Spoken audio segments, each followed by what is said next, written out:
మన తిరుపతి పట్టణంలో ఈ యువతని బానిసలుగా మారుస్తున్న అత్యంత దుర్వినియోగపరుచున్న ఈ ట్యాబ్లెట్స్ పేరు వచ్చి టెపెండటాల్ ట్యాబ్లెట్స్ని సుమారుగా 33 బాక్సులు సీజ్ చేయడం జరిగింది. తర్వాత 8 మందిని అరెస్ట్ చేసి వారి స్వాధీనంలో నుంచి 33 బాక్సులు స్వాధీనపరచుకోవడం అయినది. ఈ ట్యాబ్లెట్స్ వాస్తవానికైతే ప్రిస్క్రిప్షన్ లేకోకుండా అమ్మకూడదు. ఈ ట్యాబ్లెట్స్ మామూలుగా ఈ పెయిన్ కిల్లర్స్గా వాడతారు. ఈ పెయిన్ కిల్లర్స్గా కాకోకుండా ఈ మత్తుకు డ్రగ్స్కు అలవాటు పడిన వారు ఈ ట్యాబ్లెట్స్ మామూలుగా ఇంతకుముందు మీరు చూసింటారు, ఈ డిస్టిల్ వాటర్లో వేడి చేసి ఈ ట్యాబ్లెట్స్ దాంట్లో కరిగించి దాన్ని ఇంజెక్షన్ చేసుకోవడం వల్ల మత్తులో ఉంటున్నారు యువత. ఇవి మామూలుగా ఒకసారి 2 సార్లు వాడితే, అవసరం ఉన్నప్పుడు వాడితే ఏమీ కాదు. బట్ దానికి అలవాటు అయిపోతే మాత్రము ఇంకా మన గంజా వీటి మాదిరే ఇది కూడా పూర్తిగా బానిసలుగా వ్యసనపల్లుగా మారుతున్నారు. ఇవి ప్రిస్క్రిప్షన్ లేకుండా అమ్మకూడదు కాబట్టి ఇక్కడ దొరకనందువల్ల మన నాగార్జున అనే వ్యక్తి అనంతపూర్లో డిస్ట్రిబ్యూటర్ ఉన్నారు దీనికి. ఆయన తాడిపత్రి నాగేశ్వరరావు గారికి అమ్మితే నాగేశ్వరరావు గారు ఇక్కడున్న రాజ్ కుమారు ఇంకా ఇప్పుడు దొరికిన 8 మందికి ఇవ్వడంతో ఇక్కడ యువతకు వీళ్ళు అమ్మడము, వాటిని తాగి వాళ్ళు దానికి అలవాటు పడి అవి లేకోకోకుంటే బ్రతకలేము అనే విధంగా వ్యసనపరులుగా మారుతున్నారు.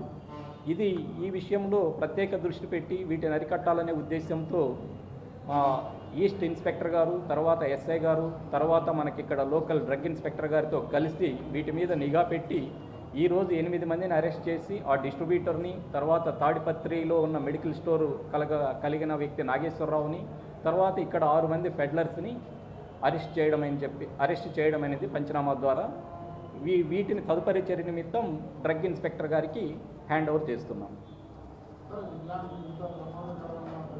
యాక్చువల్గా అడ్మిసిబుల్ డ్రగ్ ఎప్పుడు ఇది అవసరం ఉన్నప్పుడు డాక్టర్ గారి సలహా మేరకు వాడితే అది మెడిసిన్గా పనిచేస్తుంది. డాక్టర్ సలహా లేకోకుండా ఒక వ్యసనానికి బానిస అయి దాన్ని వాడితే అది డ్రగ్గా మారుతుంది. వాళ్ళకి భవిష్యత్తులో రకరకాల ప్రాబ్లమ్స్, ఆరోగ్య సమస్యలు, న్యూరో సమస్యలు ఇవన్నీ రావడానికి అవకాశం ఉంది. యాక్చువల్గా ఉంది, ప్రిస్క్రిప్షన్ ఉంటేనే అవి అమ్మాలనేది వెరీ స్పెసిఫిక్గా ఉంది. అది కూడా వెరీ లిమిటెడ్ డ్రగ్ మాత్రమే అమ్మాలి. ప్రిస్క్రిప్షన్ కూడా ఉన్నా కానీ ఇట్లా ఎక్కువగా అమ్మడానికి వీల్లేదు. ఇక్కడ ఉన్నాయి మెడికల్ షాప్లో ఉంటాయి, ప్రిస్క్రిప్షన్తో మాత్రమే అమ్మాలి. ఇక్కడ గుర్తించలేదు. ఇక్కడ దొరకనందువల్లనే బయటి ప్రాంతాల నుంచి తెప్పించి ఈ ఫెడ్లర్స్ ఇక్కడ అలవాటు ఉన్న వ్యక్తులకి సప్లై చేయడానికి ఇప్పుడు 6 మందిని అరెస్ట్ చేశాం కదా. ఈ రాజ్ కుమారు, తర్వాత ఆంజనేయులు, జనార్దన్, గౌతమ్, జగదీష్ బాబు, వెంకటేష్ అని ఇక్కడ లోకల్స్ తిరుపతి వాళ్ళు 6 మందిని అరెస్ట్ చేశాము. వీళ్ళ ఎంఓ ఏంటంటే తాడిపత్రి నుంచి ఆ మెడికల్ స్టోర్ గల వ్యక్తి నాగేశ్వరరావు నుంచి వీళ్ళు తెచ్చి ఇక్కడ యువతకు అందించడం అన్నమాట. ఎవరు ఇది వెరిఫై చేసి మళ్ళీ మీకు చెప్తాము. అది ఈ నాగేశ్వరరావు తర్వాత నాగార్జున మీద అయితే అర్లియర్ ఏం కేసెస్ లేవు ఇక్కడ తిరుపతిలో.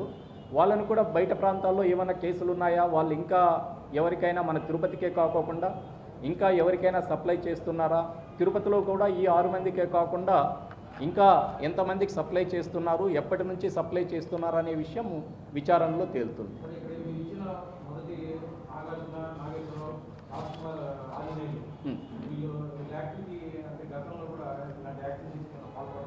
అదే విచారిస్తున్నాం. విచారించి వాళ్ళు ఏదైనా ఇంతకుముందు ఇటువంటి దాంట్లో ఇన్వాల్వ్ అయినారా అనేది తెలుస్తాం. అంటే ఈ మెడిసిన్స్ విషయంలో అయితే ఇంతవరకు వీళ్ళు అరెస్ట్ కాలేదు. ఈ మెడిసిన్స్ కాకుండా వేరే ఇంకా ఏదైనా వాళ్ళ యాక్టివిటీస్ వేరే కేసుల్లో ఉన్నారా అనేది విచారించి చెప్తాం మీకు.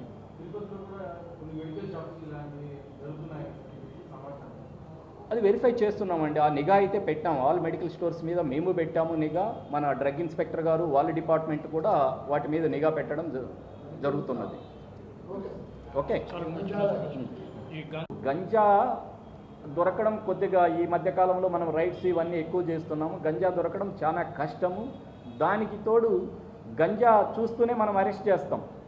వేరే అది ఒక ట్యాబ్లెట్ దొరికిందనుకోండి, నేను ప్రిస్క్రిప్షన్తో తీసుకున్నాను, నాకు పెయిన్స్ ఉన్నాయి అనేక అవకాశం ఉంటుంది. కాబట్టి వీటికి అలవాటు పడుతున్నారు యువత. బట్ మీ ద్వారా యువతకి మేము ఇచ్చే సందేశం ఏంటంటే, ఈ గంజా ఎంత ప్రభావం ఉంటుందో ఈ ట్యాబ్లెట్స్ కూడా అనవసరంగా వాడితే అంతే నర్వస్ సిస్టమ్ మీద మొత్తం ఆరోగ్యాన్ని దెబ్బతీస్తుంది. కాబట్టి ఇటువంటి అలవాట్లకి లోను కాకుండా ఉండాలని యువతకు సందేశం ఇస్తున్నాము. అట్ ద సేమ్ టైం వీళ్ళ ద్వారా ఎవరైతే యువత కొంటున్నారో గత కొంతకాలంగా ఆ లిస్టు కూడా మేము లిస్ట్ అవుట్ చేయడం జరిగింది. రేపటి నుంచి వాళ్ళని కూడా పిలిపించి వాళ్ళ పేరెంట్స్ని కూడా పిలిపించి కౌన్సిలింగ్ ఇవ్వడం జరుగుతుంది.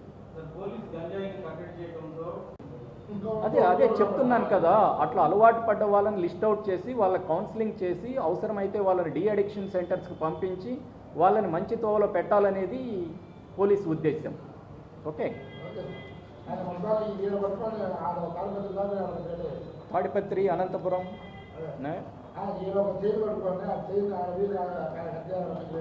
ఇప్పుడు దీనికి అలవాటు పడ్డ వాళ్ళ లిస్టు కూడా మేము తయారు చేయడం జరిగింది. వాళ్ళందరినీ కూడా రేపటి నుంచి పిలిపించి కౌన్సిలింగ్ చేయడం జరుగుతుంది. వాళ్ళ మీద నిఘా ఉంచడం జరుగుతుంది.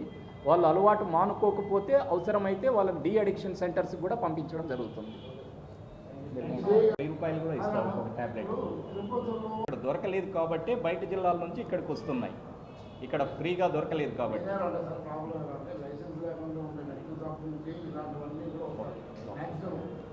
చూద్దాం. వీటి మీద అయితే సార్ ఈ ఇన్సిడెంట్లో మెడికల్ షాపులకి మందు రాలేదు, అంతే కదా సార్? మెడికల్ షాప్కి మందు రాలేదు. ఈవెన్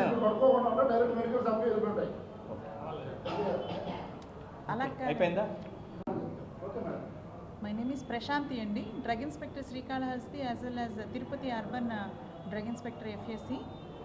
ఈ most of the medicines medical షాప్లో దొరికేవన్నిటికీ మోస్ట్లీ పెయిన్ కిల్లర్స్ అన్నిటికీను అడిక్టివ్ లైబిలిటీస్ ఉన్నాయి. మనము ఒక్కొక్క డ్రగ్ని కంట్రోల్ చేస్తూ వస్తుంటే వీళ్ళు వీడియోలు చూసి మిగిలిన వాళ్ళు సెల్ఫ్ ట్రై చేసుకొని కొత్త డ్రగ్స్ అడిక్టివ్ లైబిలిటీస్ ఉన్న వాటిని కనుక్కొని యూసేజ్ చేయడం జరుగుతూ ఉంది. సో ఈ టైప్ ఆఫ్ డ్రగ్స్ అన్ని షెడ్యూల్ H1 కింద పెట్టారు. ఆ షెడ్యూల్ H1 కింద ఉన్నటువంటి మోస్ట్ ఆఫ్ ద డ్రగ్స్కి మిస్యూజ్ అయ్యి అడిక్టివ్ లైబిలిటీస్ ఉన్న గుణాలు అనేవి ఎక్కువగా ఉంటాయి. ఈ మెడిసిన్స్కి ఫస్ట్ ఆఫ్ ఆల్ లైసెన్స్ కలిగి ఉండాలి. ఈ మెడిసిన్స్ కొనాలన్నా అమ్మాలన్నా సరే పర్చేస్ బిల్స్ అండ్ సేల్ బిల్లులతోనే జరగాలి. ఈ మెడిసిన్స్ని ఎవరికైనా పేషెంట్స్కి అమ్మాలంటే ప్రిస్క్రిప్షన్తోనే అమ్మాలి. ఆ ప్రిస్క్రిప్షన్ కూడా ఒక్కసారి మాత్రమే డిస్పెన్స్ చేయాలి. ఒకే ప్రిస్క్రిప్షన్ మీద మల్టిపుల్ టైమ్స్ డిస్పెన్స్ చేసినా కూడా that is a violation. And ఈ మెడిసిన్స్ సంబంధించి రిజిస్టర్స్ మెయింటైన్ చేయాలి. Schedule H1 register, prescription register అని ఈ రిజిస్టర్స్ ఉంటాయి. ఇవన్నీ మెయింటైన్ చేయాలి. ఈ 5 ఐటమ్స్ మెయింటైన్ చేస్తే దీని యొక్క దుర్వినియోగం కాకుండా ప్రజలకి సక్రమంగా దేనికైతే దాన్ని ఉపయోగించాలో దానికి మాత్రమే ఉపయోగించినట్టు ఉంటుంది. అదర్వైజ్ ఎవరైనా సరే ఈ బ్లాక్ చైన్, ఇప్పుడు మనం చూస్తున్న ఈ బ్లాక్ చైన్ అక్రమంగా అడ్డదారుల్లో తీసుకొని వచ్చి ఇలాగ యువతను బానిసలు చేసే ఉద్దేశంతో యూజ్ చేస్తున్నట్లయితే కనుక మెడికల్ షాపుల వాళ్ళ మీదైనా సరే కఠిన చర్యలు, మేము పోలీస్ డిపార్ట్మెంట్ వారి సహకారంతో మేము కఠిన చర్యలను తీసుకునేదానికి సిద్ధంగా ఉన్నాం. వీటిది 889 రూపాయలు, 385 రూపీస్ ఉందండి ఈ ట్యాబ్లెట్, ట్యాప్ అండ్ డాల్. ఇప్పుడు మనం మొత్తం సీజ్ చేసింది 1,30,000 అరౌండ్ వర్త్ మెడిసిన్. అది ఎంఆర్పీ రేట్ వైజ్గా ఒక్కొక్క సిరప్ వచ్చేసి 200 ఉంది. అది డిమాండ్ సప్లై యాక్టివిటీ అండి. ఎవ్రీ మంత్ ఇన్ని నెంబర్ ఆఫ్ లైసెన్సెస్ మేము సస్పెండ్ చేస్తాము. చాలా కేసెస్ పెట్టాము, పేపర్కి ఇచ్చున్నాము. ఒక రోజుతో అయిపోయేది కాదు. రెగ్యులర్గా చేస్తున్నారు. ఎప్పుడైతే మనం ఇక్కడ కట్టడి చేస్తామో, మీరు ఇక్కడ స్ట్రింజెంట్ చేస్తామో, పక్కన నుంచి వచ్చే ఛాన్సెస్ ఇక్కడే ఉన్నాయి. ఒరిస్సా నుంచి, వైజాగ్ నుంచి, ఆ కోస్టల్ ఏరియాస్, కోటల్ ఏరియాస్ చేస్తున్నాం. ఆల్రెడీ కేసెస్ కూడా బిల్డప్ చేస్తాం. నెంబర్ ఆఫ్ లైసెన్సెస్ ఇప్పుడు దాకా చాలా ఉన్నాయండి. సీజ్ చేసినవి 3 కేసెస్ 4 కేసెస్ దాకా పెట్టుంటాం. ఇప్పుడు మనకి ఇక్కడ